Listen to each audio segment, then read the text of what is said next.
المآثر والمناقب صلاة وسلاما دائمين متلازمين يأتي قائلهما يوم القيامة غير خائب. سبحانك لا علم لنا إلا ما علمتنا إنك أنت العليم الحكيم. اللهم ذكرنا ما نسينا وعلمنا ما جهلنا ولا حول ولا قوة إلا بالله.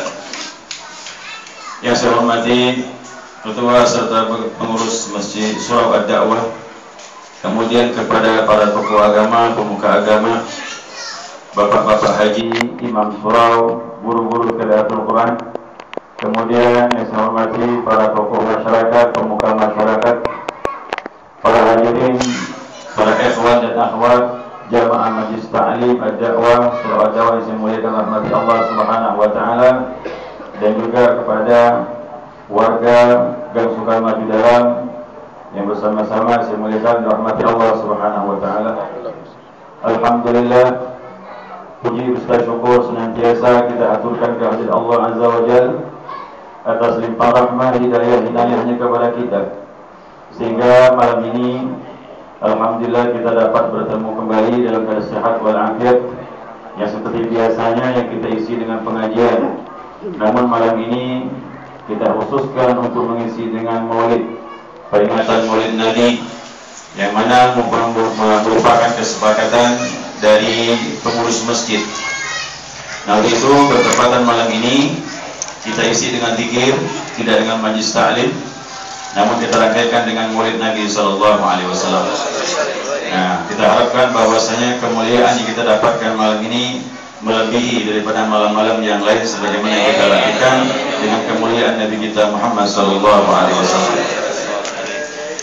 Teriring salat dan salam tidak lupa kita aturkan kepada beliau, junjungan kita, panutan kita, kekasih kita Nabi Muhammad sallallahu alaihi wasallam, juga kepada keluarganya, para sahabatnya, dan para pengikut beliau yang senantiasa melaksanakan perintah Allah dan sunnahnya sampai akhir masa.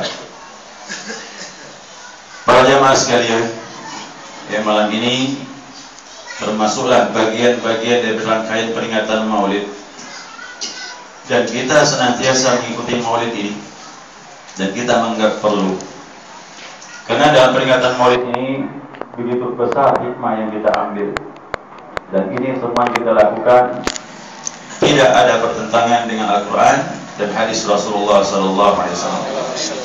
Bahkan ia sejalan, bahkan saling menopang antara satu dengan yang lain. Makanya bagi orang-orang yang beriman, kecemburuan, kegembiraan terhadap Rasulullah itu kuat sekali. Nah, sebagaimana Allah Subhanahu wa taala mengungkapkan di dalam Al-Qur'anul Karim surah Al-A'raf ayat 257, Allah menyatakan, a'udzubillahi minasyaitonir rajim, bismillahirrahmanirrahim. فَالَّذِينَ آمَنُوا بِهِ وَعَزَّرُوهُ وَنَصَّرُوهُ وَاتَّبَعُوا نُورَ الَّذِي أُنْزِلَ مَعَهُ أُولَئِكَ هُمُ الْمُفْلِحُونَ. Sadaqallahu azim. Allah Subhanahu wa taala menyatakan, maka orang-orang yang beriman kepadanya, orang-orang yang beriman kepada Rasulullah sallallahu alaihi wasallam, وَعَزَّرُوهُ وَنَصَّرُوهُ, ia memuliakan Nabi, orang yang beriman memuliakannya dan menolongnya, yaitu menolong Rasulullah sallallahu alaihi wasallam. Walladzi tabau nural ladzi unzila ma'ahu, dan ia mengikuti cahaya yang Allah turunkan kepada Rasulullah, yaitu Al-Quran. Ulaika humul muflihun, merekalah orang-orang yang mendapatkan kemenangan atau kejayaan atau keberuntungan. Sadaqallahul azim. Maha benar Allah dengan firman-Nya. Alangkah indahnya kita malam ini berkumpul mengaku beriman kepada Nabi sallallahu alaihi wasallam. Dan yang pertama, ayat tadi menyatakan wa'azzaruhu, memuliakannya. Alhamdulillah, Maulid ini adalah kita memuliakan Rasulullah. Merugi orang-orang yang tidak memuliakan Rasulullah. Apalagi orang yang menganggap bahwa Nabi itu manusia biasa, menyamakan Nabi dengan dirinya. Na'udzubillah, ia tidak mengenal Rasulullah. Kita dianjurkan oleh Allah memuliakan. Karena apa? Karena Allah sendiri memuliakan Nabi Sallallahu Alaihi Wasallam. Contoh berita salawat. Allah tidak langsung menyuruh kita beriman, kecuali Allah sendiri yang memulai. Apa kata Allah Subhanahu Wa Taala? Inna Allaha wa malaikatahu yusalluna 'alan nabi. Sesungguhnya Allah dan malaikat bersalawat kepada Nabi. Allah katakan dulu dirinya bersama malaikat memuliakan Nabi dengan bersalawat kepada Nabi. Baru Allah panggil kita.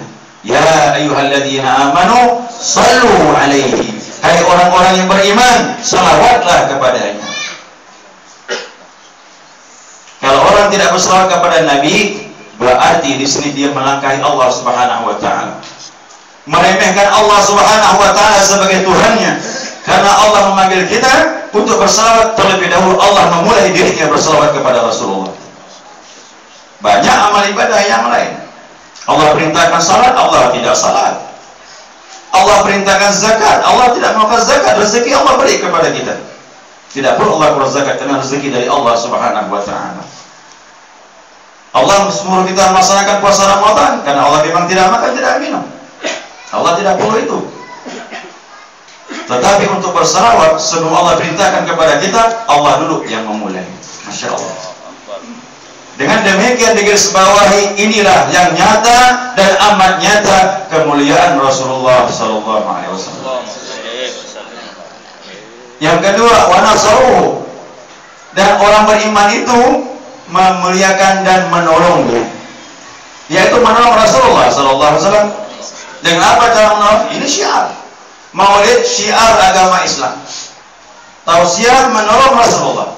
Pencerdasan ummah mengenal siapa itu Rasulullah, berarti menolong Rasulullah SAW dalam agamanya, agar kita cemburu kepada Nabi, kenal kepada Nabi, dan sayang senang kepada Rasulullah, sehingga kita mudah melaksanakan apa yang menjadi tuntunan Rasulullah.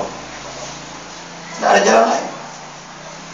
Kalau orang menyatakan maulid ini salah, apa yang kita lakukan malam ini? Kita berkumpul membaca biografi Nabi dengan maulid tiba. Kemudian kita baca Al-Quran biasanya. Kemudian ada tausiah nasihat. Kemudian ada sedekah rezeki sebentar lagi akan kita dapatkan. Apakah ini dilarang? Inilah maulid. Sedikit pun tidak ada pertentangan dengan Al-Quran dan hadis, bahkan bersesuaian dan sangat menguatkan antara satu dengan yang lainnya. Insyaallah. Apalagi di sana dikatakan wattaqun alladzi unzila ma'ahu, dan orang beriman itu mengikuti cahaya yang diturunkan Allah kepada Rasulullah, yaitu Al-Quran. Masya Allah. Kita senang sama Al-Quran, kita memuliakan Rasulullah, kita menolong Rasulullah. Itu wujud daripada maulid. Insyaallah apa yang kita lakukan diberi keberkahan oleh Allah Subhanahu Wa Taala. Amin ya rabbal alamin. Para jamaah, para ikhwan dan akhwat yang saya muliakan dirahmati Allah Subhanahu Wa Taala, ada hal yang ingin saya sampaikan. Peringatan maulid malam ini berkaitan dengan apa yang kita kaji, amalan kita, yakni pertama, bahwasanya perubahan besar yang dibawa oleh Rasulullah mengenalkan kita tentang keesaan Allah Subhanahu Wa Taala. Amal yang tertinggi dalam Islam adalah pelakunya mengenal Tuhan, pelakunya mentauhidkan Allah Subhanahu Wa Taala. Kalau kita beribadah tidak kenal Allah dan tidak mengesahkan Allah Subhanahu Wa Taala, maka ibadah kita formalitas saja, hanya melepaskan kewajiban. Kita tidak tahu roh dalam amal kita kecuali bertauhid mengesahkan Allah.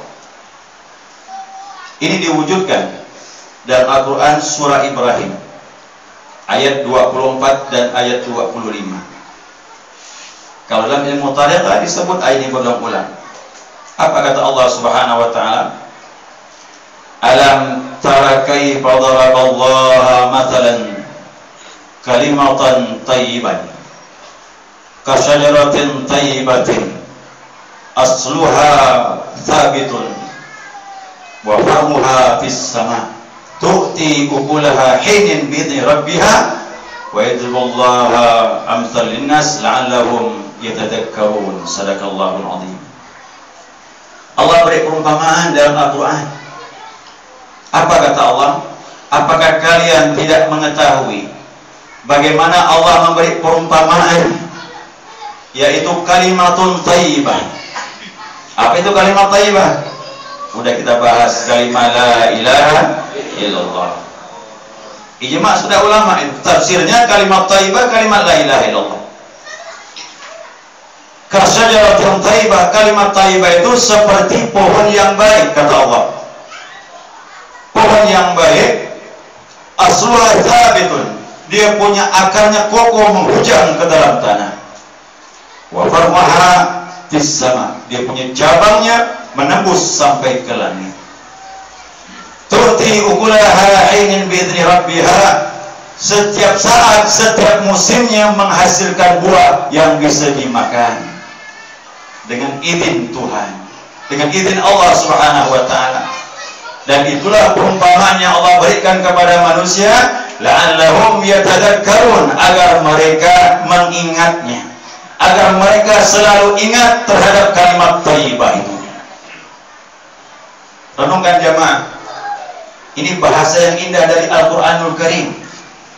Kalau kita mengetahui kalimat thayyibah, kita mempelajarinya, kita memahaminya, dan kita mengamalkannya, ibaratkan sebuah pohon yang kokoh, akarnya menghujam ke dalam tanah, rantingnya menembus sampai ke langit. Artinya kita tidak akan goyah dalam kehidupan ini. Apapun keadaannya, bagaimanapun situasinya, kita tetap kokoh berpegang kepada Allah Subhanahu wa ta'ala dengan kalimat la ilaha illallah. Kita bayangkan orang tatkala datang ujian dia lemah, dapat nikmat dia lupa, ditimpa musibah dia mengeluh. Ini tidak kuat, akarnya lemah. Boleh jadi kalau tidak kuat tercabut akarnya. Dengan ujian dari Allah Subhanahu wa ta'ala, dia berpaling dari Allah Subhanahu wa ta'ala. Tapi kita diajarkan dengan kalimat tersebut. Inilah kalimat yang menyebabkan Nabi merdeka, menyebabkan Nabi sukses mengajarkan sahabat dengan kalimat la ilaha illallah. Iman mereka kokoh, pendirian mereka tegak, dan mereka tidak bisa dibeli dengan apapun. Itu zaman keemasan. Maka saya cemburu menyampaikan kalimat ini begitu indah, dan semua tauhid terhimpun dalam kalimat tersebut dan diwujudkan dalam hadis Nabi Muhammad SAW. Dalam sebuah hadis yang sahih dari Imam Muslim, ini saling menopang antara Al-Quran dengan hadis, saling memperkuat. Kalau ada perbedaan, cari solusinya, itu urusan ulama, bukan kita. Tidak ada hadis sama Al-Quran yang bertentangan. Maka kita perlu ulama. Ulama itu warathatul anbiya, dia penerus Nabi, dia paham betul itu ayat dan hadis Rasulullah. Nabi bersabda, al-imanu bid'un sab'una syu'bah. Iman itu, kata Rasulullah, lebih dari 70 cabang. Iman, kita tidak tahu cabang yang mana kita kenal. Lebih dari 70 cabang. Wa ala syahadatu ala ilaha illallah. Yang paling tinggi dari 70 cabang itu adalah penyaksian alimah mengetahui la ilaha illallah. Bukan hanya mengucapkan. Kalau mengucapkan semua bisa. Kita masuk tempat tahlilan bisa ucapkan la ilaha illallah. Apakah telah sempurna iman kita? Belum. Karena ini paling tinggi, kata Rasulullah. Kalau orang pergi tahlil sudah dapat iman yang sempurna, enak. Semua anak kecil pun bisa dapat. Bagi tahlilan, baca la ilaha illallah. Tapi Nabi menyatakan iman 70 cabang, yang tertinggi la ilaha illallah. Mana yang terendah? Wa adnaha, yang paling rendah dari 70 cabang itu imatatul adha 'anil tariq, yakni menyingkirkan gangguan dari jalanan. Kita berjalan, lihat ada paku, ada batu, ada kulit pisang, kita singkirkan. Itu wujud iman yang paling rendah. Bicara iman, tidak lagi mikir diri sendiri, dia memikirkan orang mukmin yang lain. Itu wujud iman, dan ini yang terendah, kata Rasulullah SAW.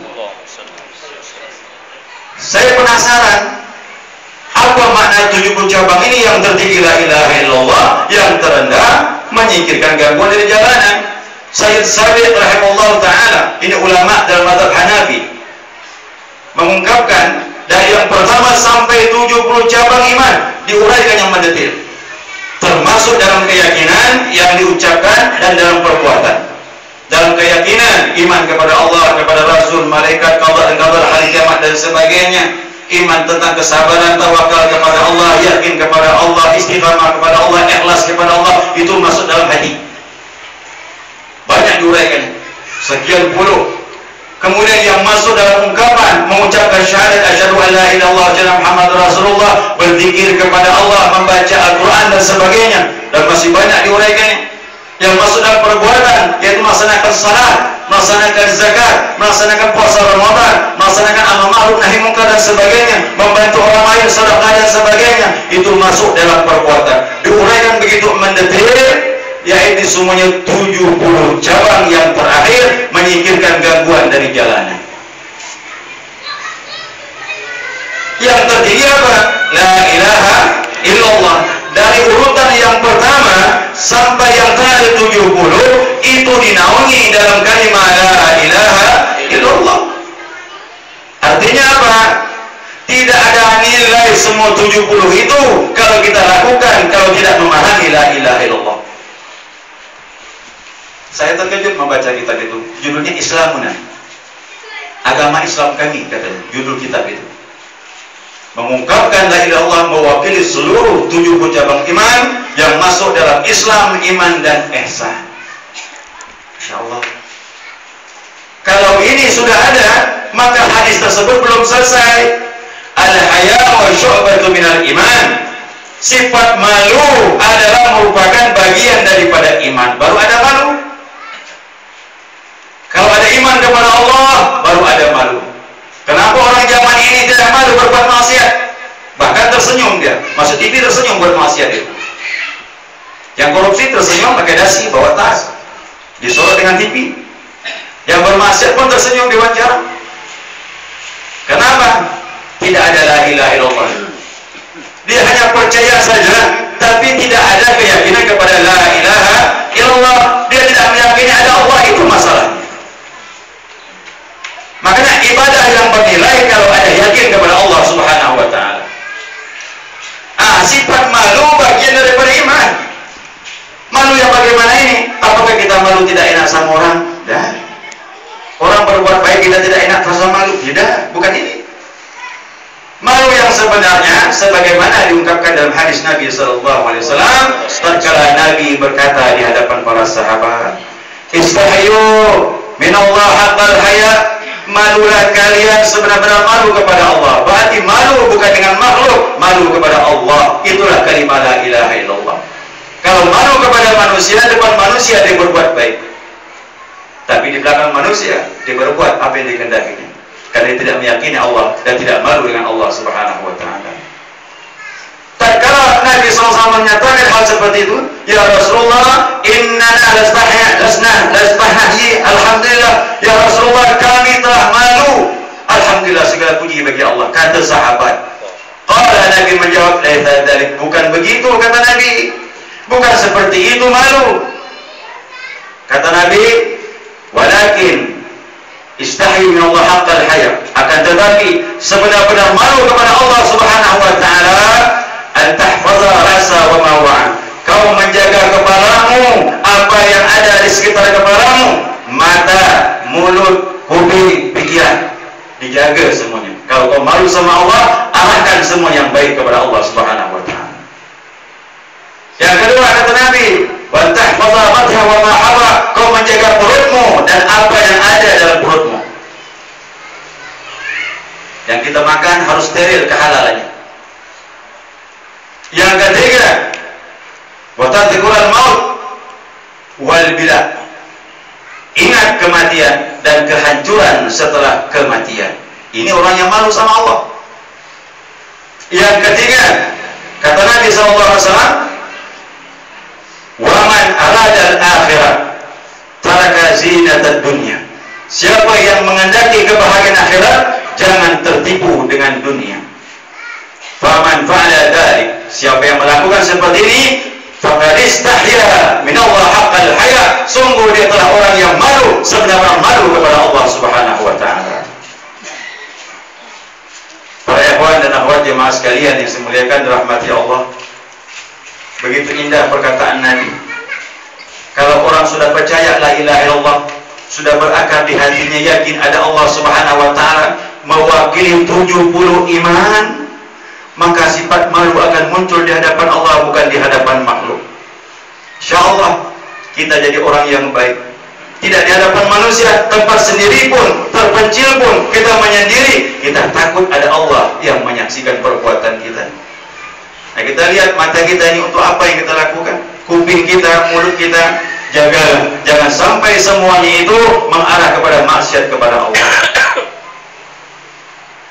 Yang kedua, perut. Ini yang kuncinya. Orang bertanya, saya ibadah, tidak ada iman, lemah iman, malas beratas ibadah. Boleh jadi makan yang tidak dijaga, makan yang tidak dijaga. Kata Nabi, satu barang haram yang masuk ke dalam perut kita ini, 40 hari ibadah tidak diterima. Selama 40 hari berat kita ibadah itu kepada Allah. Yang berzikir juga begitu. Kalau makanan tidak dijaga, capek berzikir 1000 tahun pun tidak ada hasilnya. Ini aturannya. Tapi kalau kita makan barang yang halal, cahaya akan datang, ibadah akan mesra, akan ada natijah ibadah kita kepada Allah, ada buahnya. Tapi kalau orang itu senantiasa makan barang yang haram, apa kata Nabi? An-naru aula bih. Neraka lebih layak jasad untuk orang itu. Neraka lebih layak untuk dirinya. Makanya sahabat dahulu hebat di ibadah. Kenapa? Mereka jaga betul apa yang mereka raih, apa yang mereka ambil. Zaman ini Masya Allah godaannya besar, sangat besar godaan zaman ini. Kalau kita terpengaruh orang lain, kita pun akan terjerumus. Tapi kalau ada iman, kalau ada la ilaha illallah, insya Allah kita tidak ikut. Terserah orang mau buat apa, terserah orang mau buat apa, kita tidak ikut. Kenapa? Ada benteng di hati kita, karena kita meyakini ada Allah Subhanahu wa ta'ala. Maka itu jamaah sekalian, ini yang penting akidah. Makanya sukses Islam itu karena akidah. Dengan pemahaman yang benar, kita mengkaji tauhid, kita mengaji kitab yang tausudur, kita berzikir kepada Allah Subhanahu wa taala, istiqamah, insyaallah perlahan-lahan kita akan meraih keimanan itu. Ya, mudah-mudahan Allah Subhanahu wa taala beri kita keimanan. Amin ya rabbal alamin. Dan juga para jamaah sekalian, inilah keberkahan hidup. Kalau sudah kita mengamalkan la ilaha illallah, yakin ada Allah bersama kita, insyaallah hidup kita berkah, rezeki kita berkah, rumah tangga kita berkah, doa kita pun dikabulkan oleh Allah Subhanahu wa taala. Yang terpenting terakhir, ini kalimat tatkala kita kembali kepada Allah.